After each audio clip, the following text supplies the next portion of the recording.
How much do you think you can score with that? 3 caps. You Good acid. Yeah? Have you tried them? Yeah, I was up on it. Very good. Well, here's the 10. Okay. 3 caps. Good. You are looking at a traveler who just bought a ticket for a very special kind of a trip. The cost? A few dollars. And his mind, over which he will very shortly have little or no control.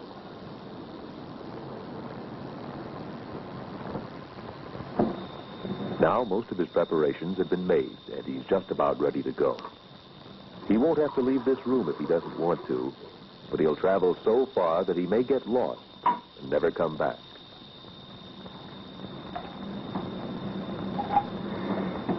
Transportation to the fantastic and frightening territory of inner space, courtesy of the most powerful mind-altering drug ever discovered.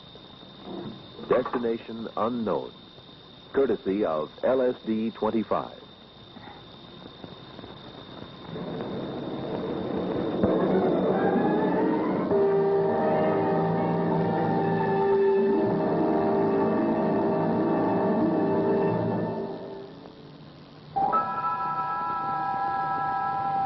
My full chemical name is dextrolysergic acid diethylamide tartrate 25. But as everyone knows, I'm called LSD for short, though I'm also called acid, and by some highly unflattering names by those who wish I'd never been discovered. Right now, some 200 micrograms of my substance have just entered his body. And already my potent molecules are on their way to his brain, where they will trigger some very special chemistry. And in just a few minutes now, I will show him glimpses of distorted beauty, or tumble him into a terrifying private hell. But at just this moment, neither he nor I know the direction or destination of the trip we're about to take together. Round, round, out of your mind. You think you're seeing things, I know you're blind. A million bright colors explode in your head. Today you're just high, tomorrow you're dead. Round, round. Round, round. Round, out of your mind. That's right. And as you might imagine, not all of the people who know about me approve of what I am or what I do. These people, for example, have seen my effects and think I'm a total disaster. But they know, too, that I'm part of the scene and that I can be purchased much more easily than you might think. Well, I think it's pretty easy because, well, like this one last night, this one dude walked up and he just handed me some, you know. So I just went ahead and took it. You can be standing on a street corner and somebody will approach you. It's too easy to get acid. There's too many teeny boppers running around town. I can get acid by simply calling a friend, and I can get as much or as little as I want within a very short amount of time. The acid for me is very easy to get. I can get it from anywhere from 4 blocks to 10 blocks from my house in about 20 minutes. See, what did I tell you? Kids know. Of course, I'm not exactly the exclusive property of young people, but kids know a lot about me. More than most older people, for example. They're damaged for life. Their brains are wrecked. They go into institutions. They're through for the rest of their life. I've read some silly things about kids falling out of trees and painting themselves green and yellow, and it's rather stupid to me. It's no good. They're taking it in sugar cubes. It's being dropped into their punch. Well, truthfully, my friend, I know nothing about it. Only what I've read in the paper, what I see on television, and that's about all. We've got to do something about this, don't you think so? But I don't know. I don't know what these things are. I've become a favorite topic of conversation almost everywhere. And the mere mention of my 3-letter name is enough to send certain writers running to turn out sure-selling articles on how horrible I am. As publishers know, I'm good copy. And since there's some information and misinformation about me, it's easy to keep the LSD pot boiling.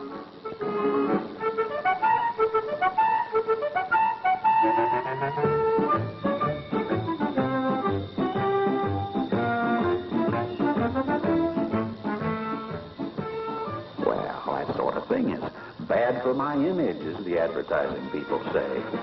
Sensational, sure, fire in the paperbacks, but so much of it lacks the saving virtue of truth. There hasn't been a case reported yet where I poisoned anyone.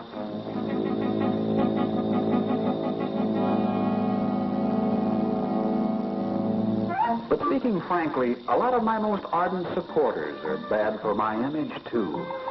Like these three clowns from Southern California who are planning the beginning of something they call Acid City. So, that's the scene. Folks like these who love me and think I belong in everyone's breakfast cereal. And way over in the other direction, the Fright Boys with their Sure Sell magazines and comic books. Things being what they are, you really can't blame me for wanting to put the record straight. It is, as they say, time for the facts. High time. It's hard really to put it in word form. You can't really tell a person what it's like unless you have the experience for yourself. It just, looks different. Explain what he saw in outer space. I mean, it's a very personal thing. It's not easy to describe. No, I'm not easy to describe. I'm a complicated thing, and I'm here in complicated times and in complicated places. But now, let me tell you what I really am and what I really do. Chemically, I look like this. Atoms of oxygen linked with carbon, nitrogen, and hydrogen. Much more complicated than some people seem to think. In fact, the slightest change in my chemical structure may result in profound changes in my potency, as certain black market amateur chemists have found out. Actually, I'm not very spectacular to look at. I'm colorless, odorless, and tasteless. In fact, I'm a kind of a nothing. But I'm one of the most powerful nothings that ever came down the chemical road. Just one of my drops can be enough for 500 average doses. I'm so powerful that I exert an effect in doses smaller than such potent drugs as strychnine or cyanide. My discoverer found that out back in 1943 when he accidentally inhaled a microscopic speck of me and then took to his bed with hallucinations. How can I tell you how really powerful I am? The head of a pin can hold enough of me to send a room full of people out of their minds. A dose for one. The point of a pin holds plenty for a solo trip. 20 doses can be put under a stamp. An eyedropper can contain enough for 10,000 doses. I'm measured in millionths of a gram, called micrograms or gammas. So tiny that even the precision laboratory scales like this can't begin to measure me accurately. I can be either liquid or solid, and the black market chemists who make me package me in capsules and tablets of various sizes and shapes, though almost always they add something else to give me bulk and color. One convenient technique is to drop me onto a sugar cube, where I remain until used. This is where I have my effect. In the mind, that 7 inches of inner space between the root of the nose and the back of the head. It is, on all accounts, man's most prized possession, and in many ways, his most complicated. I'm like a depth charge here among the brain's 12 billion cells. But it's one of my most perplexing secrets that no one really knows yet how I work. Some have suggested that I affect the midbrain, the brain's computer, and prevent it from regulating signals from the eyes and the ears and the other sense organs. But while there's much uncertainty about how I work, there is no uncertainty about what I can do. With just a very few micrograms of me inside the body, colors, shapes, smells, textures, the whole range of things that can be seen, heard, smelled, touched, and tasted, take on incredible distortions which seem absolutely and totally real. With just a few micrograms of me, all sorts of hallucinations are possible. I couldn't see anything except colors, and I thought, well, you know, this is supposed to be reality, but it wasn't. It wasn't anything except just things that weren't objects. You know, after a while, you don't know who you are, and you don't know who the other person is happening, and it's happening so fast, and you can't stop it, and you just can't do anything. You just have to... The most dangerous act can look attractive and easy to accomplish, because I can make those sparkling lights look colorful and inviting. A moving tapestry which can beckon and lure a traveler to join them.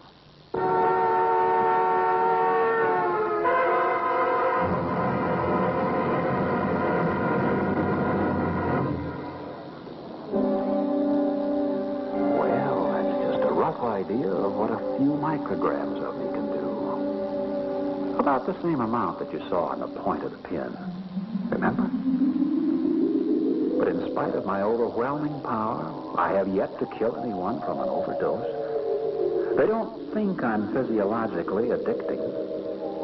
And when I'm swallowed, I disappear because they haven't yet perfected a good field test to detect me inside the body. Altogether, I'm one of the most perplexingly powerful drugs conceivable. Your doctor can't prescribe me. Your druggist can't sell me. And very few scientists are able or willing to test me, and the pharmaceutical companies won't make me. And about the only labs I show up in anymore are the crime labs at police headquarters, because I'm so perplexingly powerful that I'm illegal. Federal law controls my manufacture, sale, transportation, and delivery. And in California, where I'm listed in the Dangerous Drug Act, the law prohibits my manufacture, transportation, sale, possession, or public use.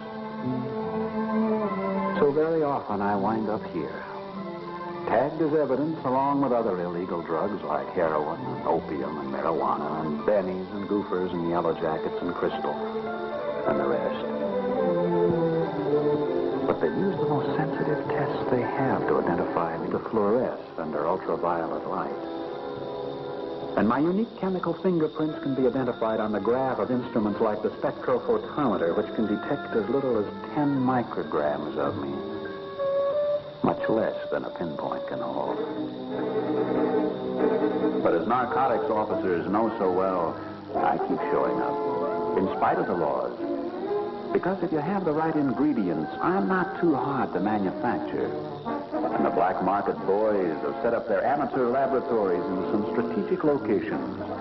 Like this one, served with a warrant and then raided just a while ago. Amateur acid, made in amateur labs by amateur chemists. When I'm compounded in dirty labs like this, it isn't surprising that I'm often contaminated with other substances, and that my quantity is unpredictable. 200 micrograms? Or 2,000?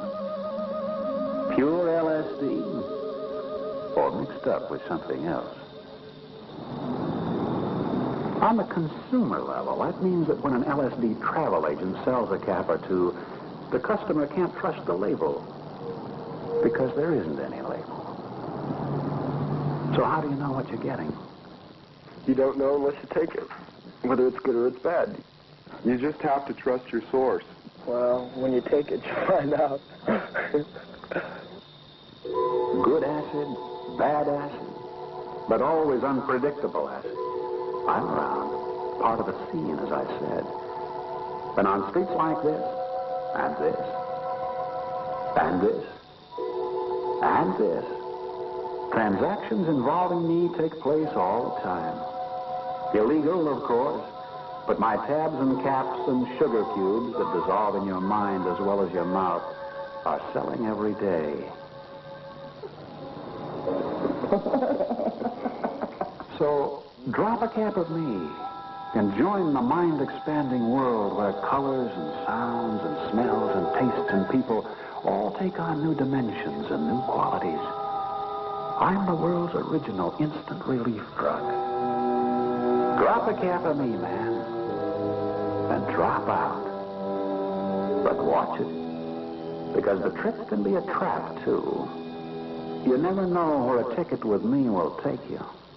Where are you? Oh, stop that, man. Where Stop are that. you, man? Stop You're that not freaking here, business. man. Let me give you an idea, just the barest idea of what a bum trip can be like. Voices courtesy of those who've been there. Wait a minute. Look, he's going now. Okay, that's just the stuff about it. No more you, man.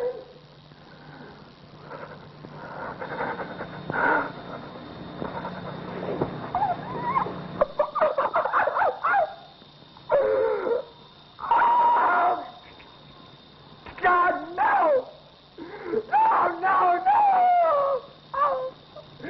Get me out of this terrible place! Get me out of here! Help me! Oh, God, help me! Utterly fantastic, utterly terrifying, utterly powerful, and utterly unpredictable. I've even been known to carry a passenger inside the pulsing redness of his own beating heart and leave him there. Sit up here, Mark. Oh, most people survive even a really bad trip. And with an injection of one of the most powerful tranquilizers known, they can get safely back to reality. Relax. Hey! But not all. Not all. Because, you see, it's true that trippers have injured themselves, sometimes seriously.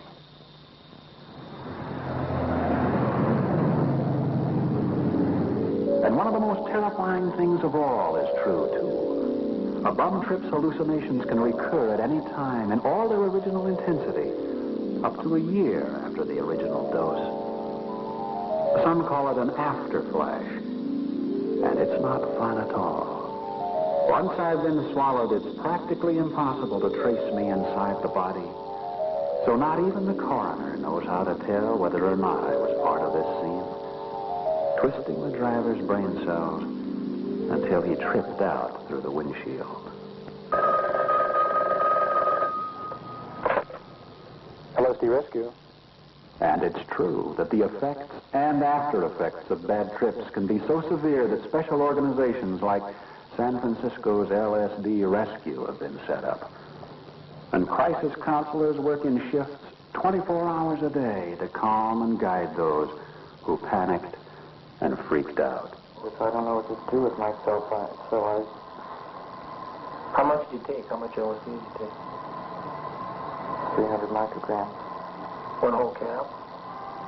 Or one of those pills, you know. It happens all the time. This guy knows. He called LSD rescue 24 hours ago, and he's just about got himself under control now. Yeah. Did that serve to frighten you even more?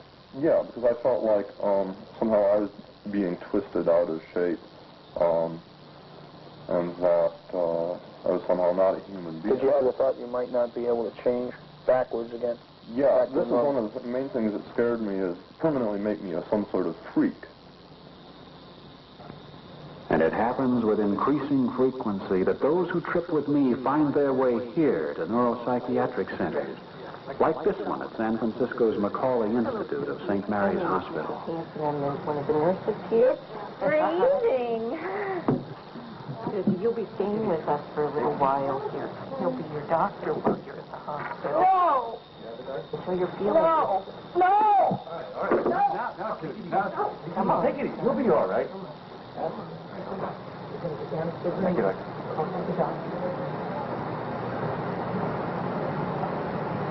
And it takes a while. Sometimes a considerable while. And the skillful attention of psychiatrists to gain the confidence and cooperation of patients who have tripped badly with me. It's not always easy to undo what I've done. You looked a little frightened to us, and we want to help you. One of the things that we'd like you to do before we talk is to take some medication to help you come on down. Put the pill in your mouth. No, put the pill in your mouth. But for an increasing number of trippers, this too is true. Because the ultimate destination with me can be, and has been, here in the morgue. LSD user hangs himself. LSD user commits suicide. Yes, it's true. And so the last voice heard at the ultimate destination can be, and has been, the autopsy surgeons. The body is that of a well-developed, well-nourished teenage male appearing the stated age. Rigor mortis is present throughout, and livor is present over the dorsal aspects of the body. And so I'm depressed. Depressed because I'm so badly misused and abused by those who know so little about me. Good trips with me. Profound, mind-expanding insights about oneself and one's universe.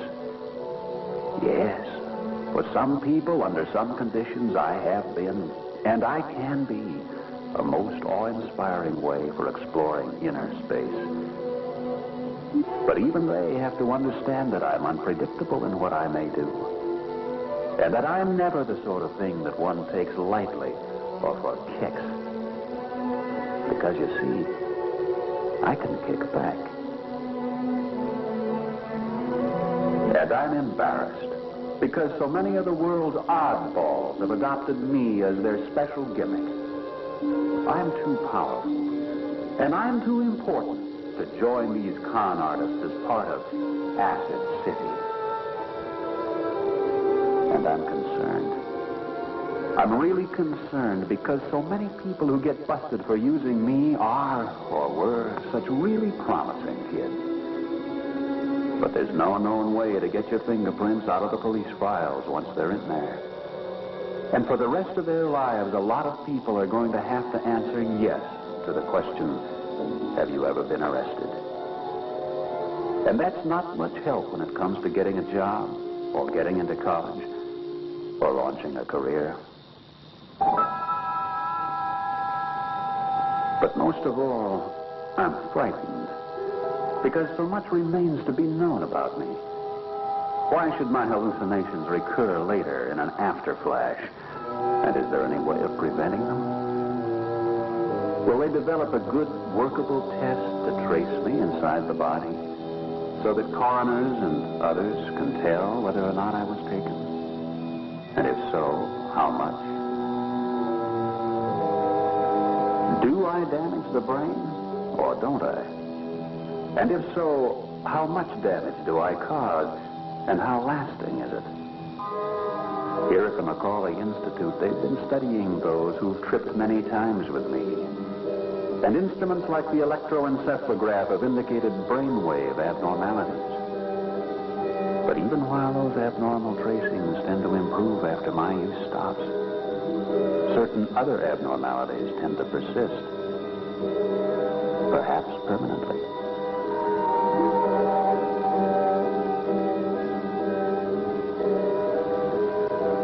And recently, laboratory and clinical tests have indicated that my powerful chemistry can damage human chromosomes, the tiny determiners of heredity. And scientists have begun to link my use to the kind of cell change that can lead to the birth of physically or mentally abnormal children. The answers aren't all in yet, and research continues. Meanwhile, as one authority has suggested, my continual users might donate their brains after death to help scientists clarify matters.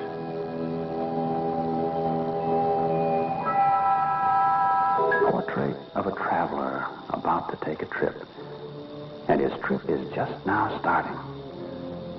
He's stuck with me now in what we may do together for the next few hours. I'm not vicious by nature. But I'm not harmless either. Remember, I said I was like a depth charge in the mind? Well, the direction and force of my explosion among his 12 billion brain cells is absolutely and totally unpredictable. When you tinker with your brain by altering its natural processes with an unknown dose of an unknown drug, you have to take your chances. But curiously enough, the kind of trip he'll take won't depend upon my chemistry as much as his. Because, you see, it's my real secret that I strip away the layers and layers of ego, the protective security blanket that shelters you all. And I can bring him into the incredible world of his own deep brain dreamscape. Of course, when he actually gets there, he may be terrified by what he sees. But that's his problem, not mine.